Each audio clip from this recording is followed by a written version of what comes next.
Well, for me, the main issue is that Salesforce Commerce Cloud, like many e-commerce platforms, is what we call monolithic. When users feel like their storefront is stuck or in slow motion, or that the customization options are too limited, or handling large product catalogs, or managing significant spikes in traffic is risky, then they're actually already facing the limitations of a monolithic e-commerce architecture.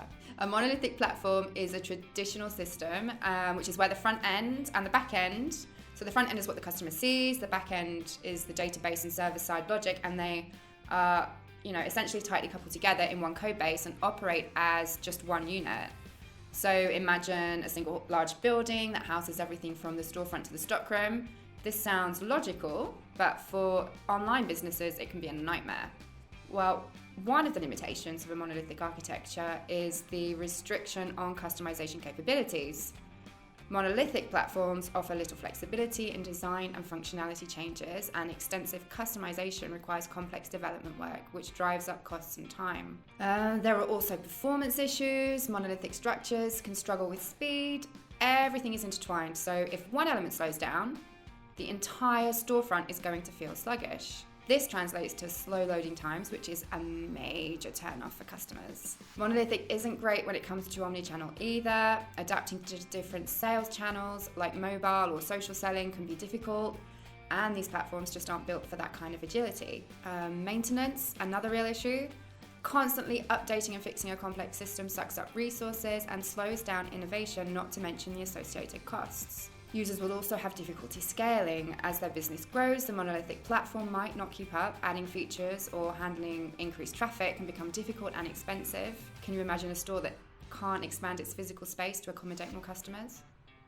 They do, and these hidden costs can significantly impact your bottom line. Let me think of an example.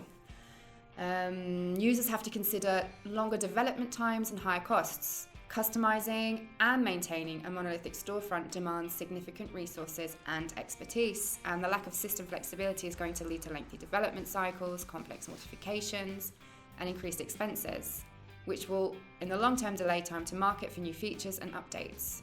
These platforms, while they also lack speed, which can result in lost sales opportunities, 1 second delay in page load time can result in a 7% decrease in conversion rates. So just imagine the impact on your revenue with a sluggish storefront. Slow loading times and a clunky user experience will drive your customers away. There are also hidden integration costs. Integrating your Salesforce store with third-party tools and services can be very expensive due to the need for custom work and ongoing maintenance.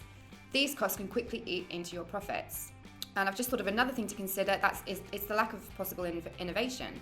The rigid structure of a monolithic platform can make it difficult to adapt to new technologies or adapt to changing market trends, and this will put you at a competitive disadvantage. So overall, businesses using a monolithic platform typically spend up to 30% more on development compared to those using more flexible solutions, and that is a significant chunk of budget going towards maintaining what is essentially an outdated system.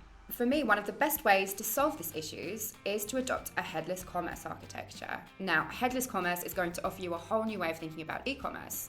It's going to decouple or separate the front end from the back end, as opposed to keeping it tightly coupled, as we said earlier, allowing users to gain greater development flexibility, improved web performance, and a mobile-first approach. And one of the keys to the success of headless is the API connectors.